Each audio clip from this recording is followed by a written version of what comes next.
మళ్ళీ ఈ 6 నెలల్లో ఏమేం చేయబోతున్నాం మనం రీఎన్ఫోర్స్ చేసుకుంటాం. ఇంకొక పక్కన ఈ 18 నెలలు నేను మొదటి నుంచి చెప్తున్నాను, నేను కానీ పవన్ కళ్యాణ్ గారు కానీ బీజేపీ కానీ ముగ్గురం కలిసి నరేంద్ర మోడీ గారు దేశ ప్రధానిగా ఎన్నికలప్పుడు మేము ఒక హామీ ఇచ్చాం. సంక్షేమాన్ని కొనసాగిస్తాం, ఎంపవర్మెంట్ కోసం పనిచేస్తాం, అభివృద్ధి ఫాస్ట్ ట్రాక్లో పెడతాం, రాష్ట్రాన్ని పునర్నిర్మాణం చేస్తాం. ఈ రెండు కూడా సుపరిపాలన ద్వారా ప్రజలకు ఎప్పటికప్పుడు సాటిస్ఫాక్షన్ పెంచడానికి చేస్తామని ఆ రోజు చెప్పాం. ఆ రోజు ఇచ్చిన మాట, మా ఫైనాన్స్ అయితే నాకు ఎవ్రీ డే డబ్బులు లేవు అంటారు. నీ డబ్బులు లేకుంటే అది తర్వాత నేను ఇచ్చిన మాట నిలబెట్టుకోవాలి, దానికి ఏం చేయాలని హార్డ్ వర్క్ చేద్దాం, క్రియేటివ్ వర్క్ చేద్దామని నేను ఎప్పటికప్పుడు వాళ్ళని ఓవర్ రూల్ చేస్తూ ఉంటా. అందుకే ఈరోజు మీరు చూస్తే ప్రజలకు ఇచ్చిన భరోసా నిలబెట్టుకున్నాం. సూపర్ 6ని సూపర్ హిట్ చేశాం. 1 ఇయర్లోనే చేయగలిగాం, ముందుకెళ్ళాం. ఒక్క పెన్షన్ పైన బెస్ట్ డీబీటీ కంట్రీలో 50,000 కోట్ల రూపాయలు పేదవాళ్ళకి ఒక్క పెన్షన్ ద్వారా మనం ఇచ్చే పరిస్థితికి వచ్చాం. ఇది great achievement, great satisfaction for all of us. We are all here. మనందరికి ఉండేది పేదవాడికి మెరుగైన జీవన ప్రమాణాలు పెంచడానికి. దీనికంటే బెస్ట్ ప్రోగ్రాం లేదని నా ఉద్దేశం. అందుకని మనం చేయగలిగాం. ఇంకా అనేక సంక్షేమ కార్యక్రమాలు తీసుకుని సూపర్ 6 ముందు తీసుకుపోయాం. రెండోది వెల్త్ క్రియేషన్ కోసం మనం చాలాసార్లు చెప్పాం. ఈరోజు మీరు చూస్తే AP brand very strong brand. ఇది over a period of time AP brand weak కావడమే కాకుండా డ్యామేజ్ అయింది. మీరందరూ గుర్తుపెట్టుకోవాల్సిన ఒక వ్యక్తి యొక్క ప్రవర్తన వల్ల over a period of time ఆయన పరపతి పెరుగుతుంది.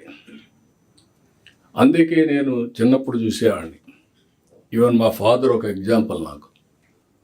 మా ఫాదర్ చిన్నప్పుడు ఊర్లో వాళ్ళందరూ డబ్బులు తీసుకొచ్చి ఆయన దగ్గర పెట్టేవాళ్ళు, అంటే సేఫ్టీ కోసం. అప్పుడు బ్యాంకులు ఇవన్నీ లేవు కాబట్టి మీరైతే సేఫ్గా ఉంటారు, మాకు ఈ డబ్బులు ఇస్తున్నాం, మీ దగ్గర పెట్టండి, మాకు ఎప్పుడు కావాలంటే అప్పుడు ఇమ్మని. ఆ డబ్బులు కూడా ఇన్వెస్ట్ చేసుకునే అవకాశం వచ్చింది. అంటే ఒక క్రెడిబిలిటీ ఎట్లా పనిచేస్తుందనేది దిస్ ఈజ్ వన్ ఎగ్జాంపుల్ అన్నమాట. అదే మార్గం నేను ఎప్పుడు కూడా ఈ దేశంలో మీరు ఒకసారి గుర్తుపెట్టుకోవాల్సింది, 30 ఏళ్లకు మనం ఐటీ ప్రమోట్ చేశాం. Nobody visualised. ఈరోజు ఐటీ ఈ దేశాన్ని ప్రపంచానికి నాలెడ్జ్ ఎకానమీకి ఒక నాయకత్వం ఇచ్చే దేశంగా చూసే పరిస్థితికి వచ్చారు. ఎన్నేళ్ళు ఇవన్నీ? 20 ఏళ్ళు, 30 ఏళ్ళు. ఆ రోజు ఒక సింపుల్ పాలసీ ఐటీ. నేను ఆ రోజు ప్రమోట్ చేస్తే వితిన్ 25 years హైదరాబాద్ నాలెడ్జ్ ఎకానమీకి చిరునామా, highest per capital income in India Telangana. Telugu వాళ్ళు ఐటీ నేర్చుకొని ప్రపంచం అంతా వెళ్ళి ఈరోజు highest per capital income in the world. ప్రపంచంలో ఏ దేశానికి పోయినా ఎక్కువ తలసరి ఆదాయం సంపాదించే వ్యక్తులు తెలుగువారిగా తయారయ్యారు. నిన్న మొన్న చూస్తున్నారు, ప్రపంచంలో చదువు కోసం, విదేశ విద్య కోసం వీళ్ళందరూ తెలుగు వాళ్ళే. Number 1. Not Maharashtra, not Karnataka, not other states. That is the biggest number.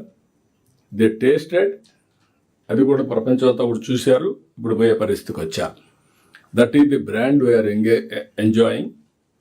ఇక్కడికి వచ్చే కొద్దిగా మళ్ళా పునరుద్ధరించాం. విశాఖ పార్ట్నర్షిప్ సమ్మిట్లో 13,26,000 కోట్ల రూపాయలు పెట్టుబడులు వచ్చాయి. I'm proud to say this. 16 లక్షల మందికి ఉద్యోగాలు వస్తాయి. ఇవన్నీ అయితే రాబోయే 45 రోజుల్లో దీన్ని మనం లాంచ్ చేయబోతున్నాం బిఫోర్ గోయింగ్ టు దావోస్. ఇంకొక పక్కన ఎస్ఐపివి ఇప్పటికే 8,29,000 కోట్ల రూపాయల పెట్టుబడిని గ్రౌండ్ చేశాం. ఈరోజు కూడా ఒకసారి చూస్తే సాటిస్ఫాక్షన్. ఈ దేశంలో హైయెస్ట్ ఇండస్ట్రియల్ పార్క్స్ ఉండే రాష్ట్రం ఆంధ్రప్రదేశ్ రాష్ట్రం. I'm proud to say that. అంటే మనం తీసుకున్న నిర్ణయాలు ఏ విధంగా పనిచేస్తున్నది దీనికి ఒక ఎగ్జాంపుల్. గవర్నమెంట్ ఆఫ్ ఇండియా నిన్న పార్లమెంట్లో చెప్పే పరిస్థితికి వచ్చారు. Please subscribe to Leo News for more videos.